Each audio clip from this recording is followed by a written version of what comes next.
in 2003, late 2003, early 2004, I was very privileged to be with my teacher, Derek O'Neill, in a workshop, one of his early workshops when he first came. It's hard to believe it's 10 years now. And he, like Mikao Usui, who brought through the Reiki symbols, or other people who have brought through their symbols, he's the one in this generation who has been tasked and who has the contract to bring through the new sacred symbols to help us through the new age. And so he had channeled already the Prema Agni. And so... Actually, it might be a good idea for you to mention who Derek is for sure.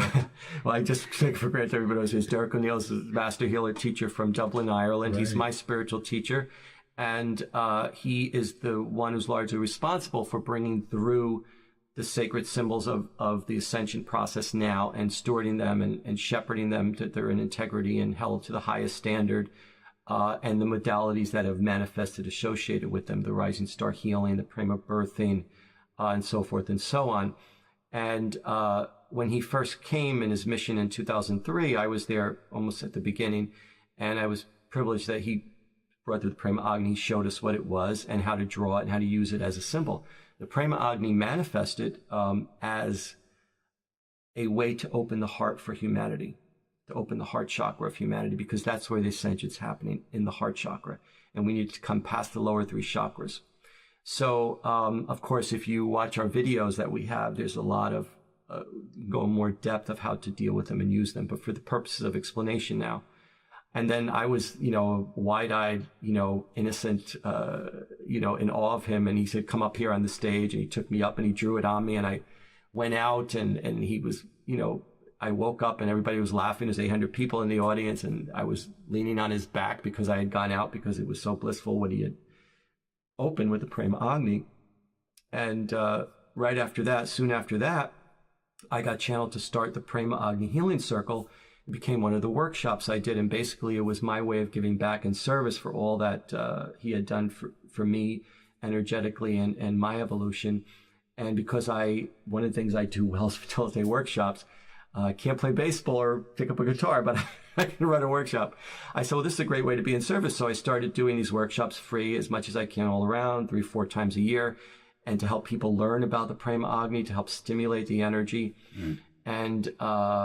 And then now other people are doing it all around and have been doing it for a number of years. But at the time that he brought it through, that was the only symbol that he was receiving. That was the initial symbol to open the heart chakra. So I'd really be curious then, how does that tie in? I imagine that's where your conversation is going in terms of how that's the evolution of what came before.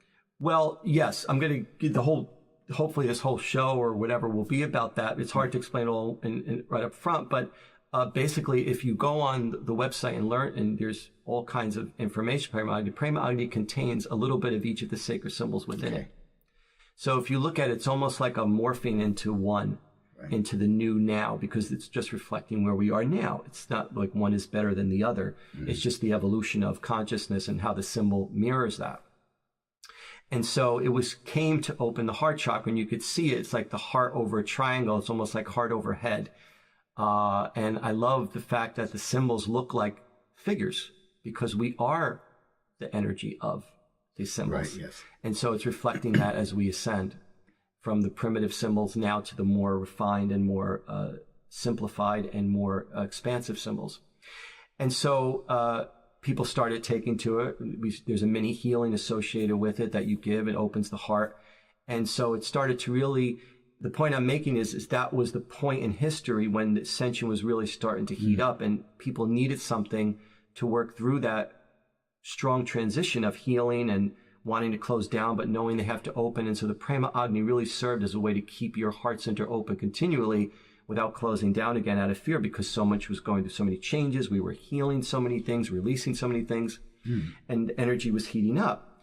Soon after that, because that sort of sparked a revolution, if you will, in energetically and opening the heart, the rising star came like soon after that, maybe 6 months after that, the symbol, and then immediately the healing modality associated with that, the rising star healing. You've had them, and it sparked a worldwide revolution in healing, and people around the world now are benefiting tremendously from this healing, which brings you to full empowerment, and that's the purpose of it. So the Prema Agni came to open the heart. The rising star then came to heal the body and prepare the body for ascension, to become the fully enlightened, empowered being that we are meant to be, to help us deal with that, to help us connect with that, to help us stay in that space regardless of what we're going through. And actually, the Prema Agni is part of a 3-part symbol. Prema Agni, and then the rising star in the center there above us is added to it to help bring us to the next level. And the 3rd part of the symbol was supposed to be released in 2012, but because of the timing and energetically and dark forces trying to tear down everything light workers do, it's part of the game, he sort of waited. It wasn't ready yet. And now the Pranahuti is the 3rd part of that symbol. So the Pranahuti means divine transmission. So now we're at the point where that 3rd part of the symbol, which will incorporate both the rising star and the Prema Agni, and I'm going to Ireland in June for our yearly gathering of teachers and practitioners, and I'm almost certain he's going to reveal it then. He's very briefly starting to reveal it, but he's taking very care with it to make sure it's done at the right time in the right way. And once you look at that symbol, you will be immediately enlightened. And we were supposed to be ready 2 years ago, but now it's almost ready. It's getting there. And he knows, of course, as a master, when is the right time to deal with that. Now, people that are seeing our show and they're watching the symbols above us, there is a 3rd symbol up there besides the... Yes, I'm going to get to that. I'm going to get to that. So I'm trying to show the timeline and how we were evolving, and then the symbol would mirror. Because it's sort of inevitable. It's like you need that symbol. So we've always needed, and Jung has talked about this, symbology and psychology. We've always needed symbols because of our mind to help us connect with the deeper part of ourselves and source in a simple way without analysis. It's just our nature. Because when you study some sacred symbology, you recognize it is us. It is our makeup. And so it just helps us immediately keep us in that space, whether it's the Om, whatever it is, And so 2004, the rising star came. And there was an adjustment period for many years of holding the integrity of it, working through the kinks, defeating or deflecting dark forces that were trying to tear down what we were building up. And then in 2008, the 3rd symbol, which you'll see there, it's rounded, is the Prema Dharma Dhatu. Prema Dharma Dhatu in Sanskrit means point or seed of truth. And it sort of looks like the female version of the Prema Agni, I like to say. And it's really about expansion of love. And the reason that symbol manifested primarily was because, we've always heard talk about the goddess energy, the divine feminine. Well, the divine feminine was really starting to anchor at that time. And more men, Prince, were awakening. So more and more people were able to hold and incorporate the divine feminine energy. So the Prema Dhatu was an anchor to expand now the heart openness of love of the Prema Agni and the fully empowered self of the rising star, and to expand outward without fear in spite of what was whirling around us, because a lot of people aren't in that space. And there's a mini healing associated with the Prema Dharma Dhatu too as well. And the modality, the Prema birthing that's associated with it, came around the same time too. And that is a rebirthing. Now that rebirthing healing has been around in many forms throughout many historical periods, as similar to the symbols are. But in this lifetime, it came again to really simply help us anchor as a special focus that divine feminine energy, and to really anchor within us that consciousness so we can move forward. And that is, what is the divine feminine? It's cooperation over competition. It's unconditional love. It's forgiveness and acceptance over, slash and burn and rape and pillage and all those other wonderful things we've all done for all these lifetimes. And so because of the way the energy was heating up, and because the galactic alignment was getting closer and more people were awakening, the Dharma Dhatu emerged to help us really make that transition and let it stick, which helped solidify those who were aware and those who were in healing and seeking to really prepare for 2012. And as 2010 came, and the 10-10-10 Stargate and 11-11-11 Stargate, and as you know, all these things heated up and all the workshops and the healings around it. And then 2012 came and went. The ascension was always unfolding. People thought 2012, magically light was going to go on, but really it's been unfolding all along. And now here we are in 2014, and this whole period, even the 25 years before, 25 years after this, is just really the initial phase. Right. And so the symbols help anchor us energetically in a simple, easy way, and that's why they're here, to help us. To put it all in perspective, why I wanted to do the show, here we have the rising star, and I hope people can see this. Yes, the rising definitely. star incorporates the highest conscious elements of all the sacred symbols. And here you have the Prema Agni, and then the piece over, which makes it the rising star. Now, when the Pranahuti manifests, which is soon, it will incorporate all of this. We don't know exactly So what will it surround it, or don't you know yet? We don't quite know yet. I will probably know after I come back from Ireland in June, and then soon after that he'll release it, but it's all when he knows when to release it. But the point is, it will really bring people to the next level in terms of consciousness. Like you said, you stared at the rising star and you felt different. Any sacred symbol, Yes, you would. Absolutely. I felt that way, like I said, about the Isanome cross when I was working on it. Sure. But again, if you're staring at a cross or a Star of David, it's a particular cross, you might have a locked-in consciousness. If you stare at it from now, hopefully people watching this, any sacred symbol, from a higher perspective of the inherent spiritual nature of the symbol, regardless of religion, you're going to get a whole nother take on it. Right. You're going to expand your consciousness, and that's what it does. And so here you have the triangle, which opens the heart when you draw it on the back and creates the body. And it almost looks like a head, 2 arms, a body. And so as we show in our videos that we have that you filmed, you can almost become the Prema Agni. You could become these symbols because they represent the new man, enlightened man moving forward. And so heart over head, literally. And this is the universally recognized shape of a heart, consciousness coming together and uniting. And then you have the zigzags here, 9 completion, going down. It's almost like the spine.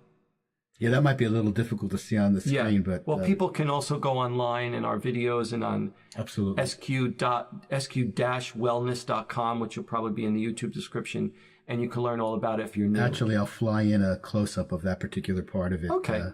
That would be video. great. Yeah. And then, of course, my website has many pages devoted to the symbols, so you can learn all about them, see the videos. And then when the rising star manifested, you see 5 lines coming up from the heart and 3 on each side shooting out. This represents the fully empowered, open, conscious man. 5 is change, transformation.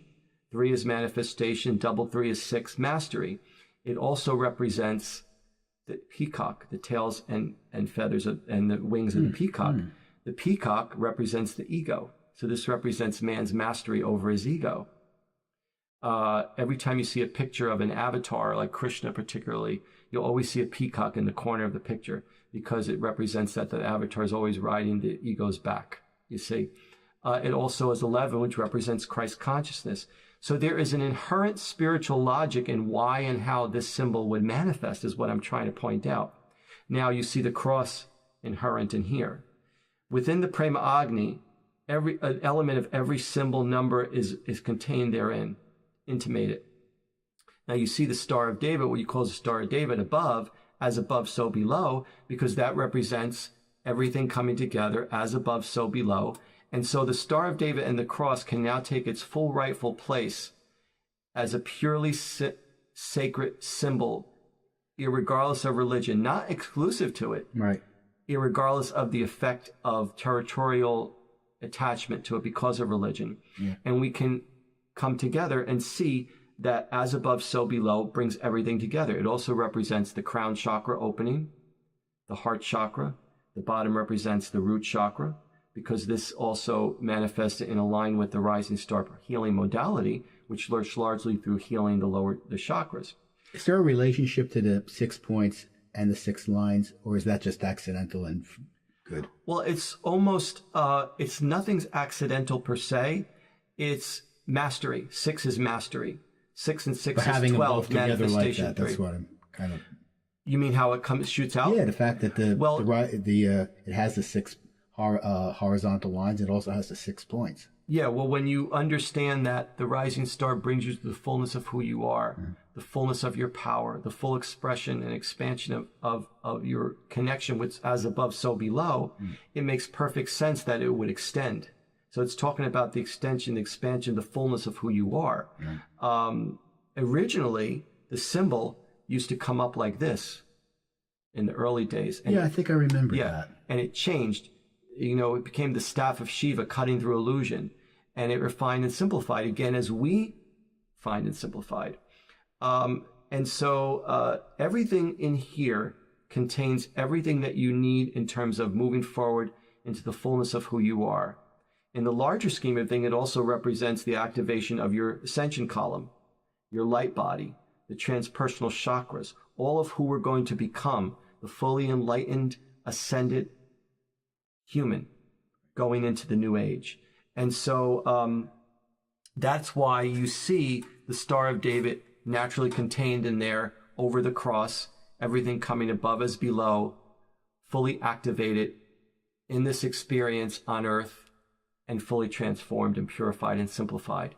Learning is supposed to be experiential, and I would encourage anyone that wants to experience that to just look for our video, The Meditation for World Peace, and meditate on this and see how it affects you, because that's the best way you will know for yourself. The rising star really represents unity consciousness, unity within itself. It unites, so it would naturally unite the major religions. It would naturally unite all the sacredness that's been happened before, and who knows what will come in the future. But right now, these are the keys, I like to say, to unlock consciousness. Yeah, it's cool. It's kind of cool. And I'm very passionate, of course, about stewarding. I have them all over me. I'm in my bed. I'm always with them, always to connect and remind, because I know and have experienced how they keep you balanced, aligned, centered, how they bring you to the fullness of yourself, how they bring you through your darkness into light, and how they help others find the way.